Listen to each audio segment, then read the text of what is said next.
I am Grudy Kalain in the CapeCod.com News Center, here to talk about some sea turtles. Today, it's entering the cold, stunning season for our local shelled friends, and we're joined today by a guest from Mass Audubon to talk a little bit more about how that goes in terms of rescue efforts. Do you mind just introducing yourself for our listeners? Yeah, of course. My name's Eamon Caffrey, and I'm the Cold Sun Sea Turtle Coordinator here at Wellfleet Bay Wildlife Sanctuary out of Mass Audubon.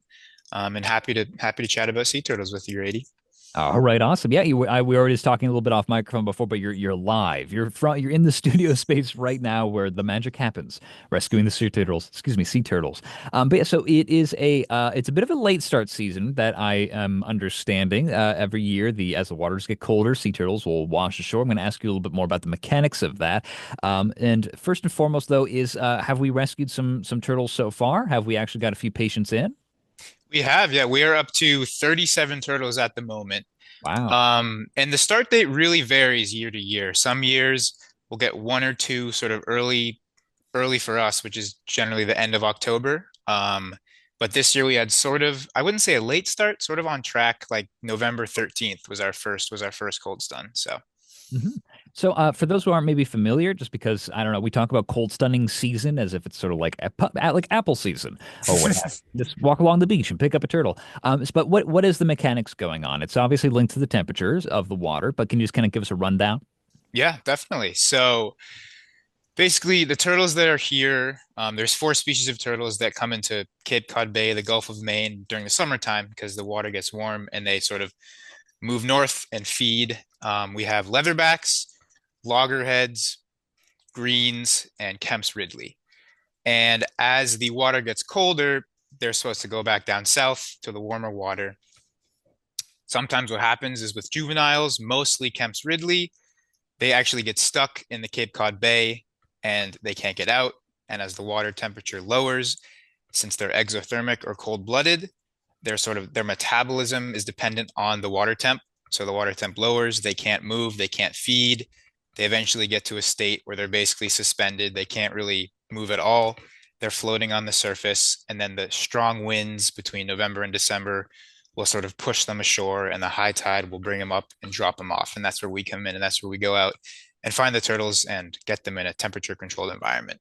hmm I know. I think you also listed that in descending order of difficulty to try and get off the beach as well, with the leatherbacks, I believe, being multiple hundreds of pounds down to the Kempsridley being kind of like hand size, bread loaf Yeah. size. What is how does the rescue efforts go? Is it just all of you guys just walking the beach 24/7? Like what's the best time to catch some turtles? They're not going anywhere, but how does that look from the volunteer standpoint, the rescue standpoint for you guys? Yeah, that's a really important part of our program. And I will just say, even though leatherbacks are here during the summer, because they're so big and they have so much body mass, they actually don't cold stun. So we're Oh, just seeing loggerheads, greens, and mostly 85 to 90% are Kemp's Ridleys. So those are the three species that we're getting this time of year in the sort of cold stun season, like you said. But the way we do it is we have over 200 dedicated volunteers. The program has really grown and grown. Bob Prescott, who was the sanctuary director, he retired in 2019, but he actually found the first cold stone sea turtle in 1974. wow. And ever since then, he's just been sort of developing the program and getting more and more involvement. So we do have over 200 volunteers that we'll look at the wind, we'll look at the high tide line, and if it's a strong wind in a certain direction for a certain amount of time, we will call up our volunteers in whatever town they live in and say, "Hey, are you interested and available in walking a certain stretch of beach in Dennis or a certain stretch of beach in Eastham?" So they'll go out whenever high tide is, whether that's 2 in the afternoon or 2 in the morning, and they will survey that high tide line, survey that beach, walking back and forth. And if they find any turtles, then they call us and we go out and get them. It's interesting. So you can kind of forecast it a little bit based on the weather, the wind speed, things like that. Sort of, yeah.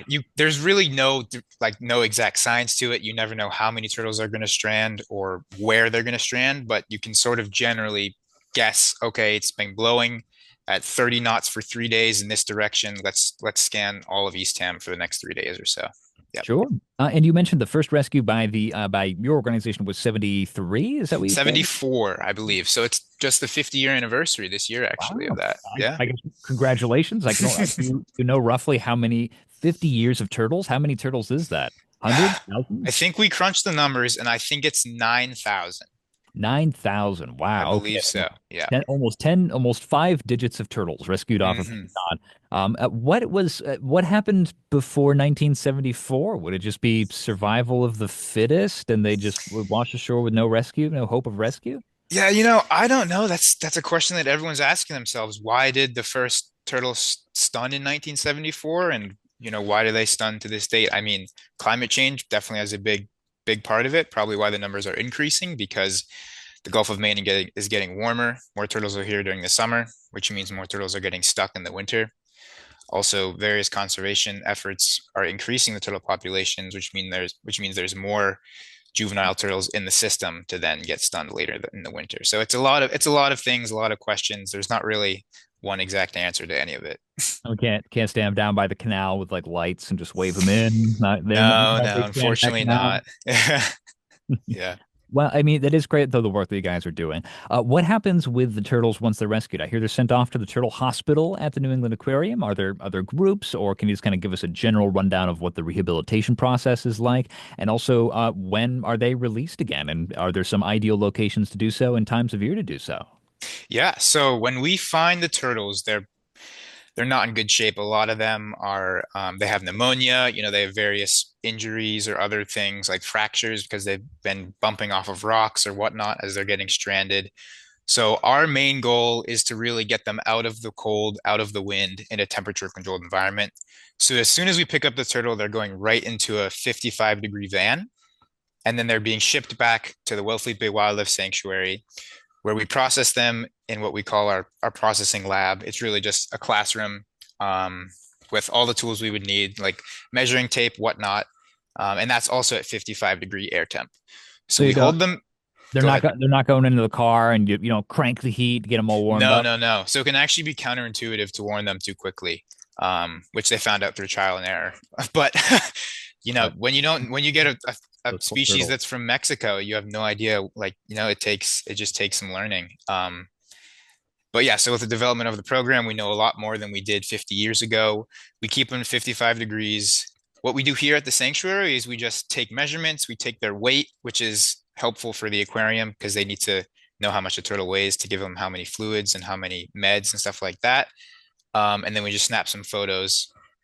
And then we have volunteer drivers who will take them to like you mentioned, the New England Aquarium, Sea Turtle Hospital in Quincy, or the National Marine Life Center in Buzzards Bay. Those are the two facilities that we will send turtles to, and they'll do the actual veterinary care.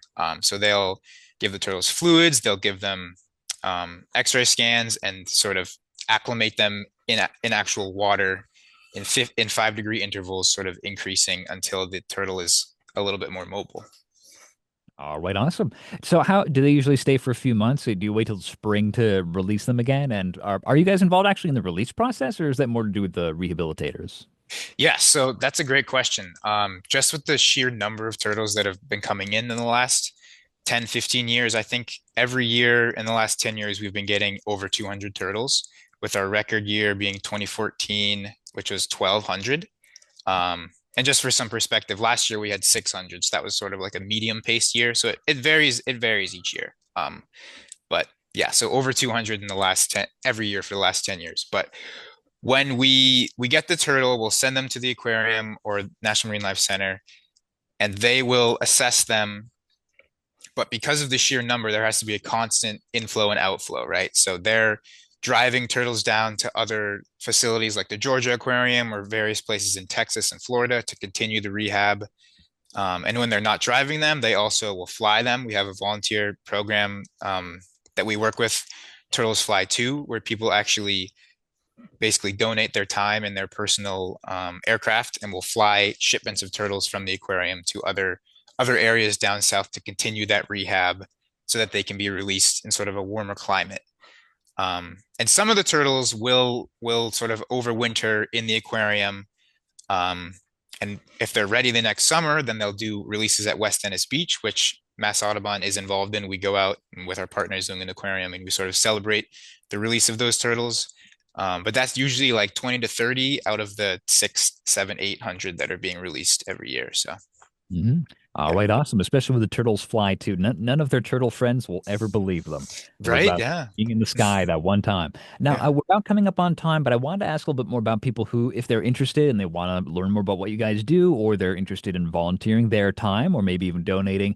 Do you guys accept help from the public? Is there a vetting process, or just where can people go to learn more? Yeah, definitely. You can always go to Mass Audubon's website, specifically the Wellfleet Bay Wildlife Sanctuary. There's a ton of information on our Cold Stun program. If you ever find a turtle, we ask you to drag it above the high tide line. Some people think the turtle's from the water. I should put it back in the water. That's actually the worst thing you could do. You want to get it out of the water, protect it from the wind. So cover it with dry seaweed or beach rack, and then immediately call our hotline. You can call our hotline number is 508 349 2615, and that will get you right to a staff member who will be able to dispatch as needed to pick up that turtle. Yeah, and we're always, I mean, we have a ton of volunteers. There is a vetting process. You need to live on Cape at least between November and December, be pretty reliable and know the beaches. But if you're interested, feel free to reach out and we will sort of go through that process with you. Yeah. All right, awesome. And for those who are interested, we'll also have a link down below to the Mass Audubon website where you can learn more and possibly sign up if you are interested. But Eamon, thank you so much for joining me for this conversation. It has been a pleasure. Anything else you wanted to highlight for our listeners before we let you go? I don't think so. Besides just making sure that we have beach signs posted at every bayside beach. If you find a turtle, make sure to do the steps that I just mentioned, and they're also on the beach sign. So drag that turtle above the high tide line, cover it from the wind, and give us a call, and we will go out and help rescue that turtle. All right, awesome. Thank you again for joining me for this conversation. It's been a pleasure. Thank you so much. I'm Grady Colleen, and thank you for listening to this segment from our news center.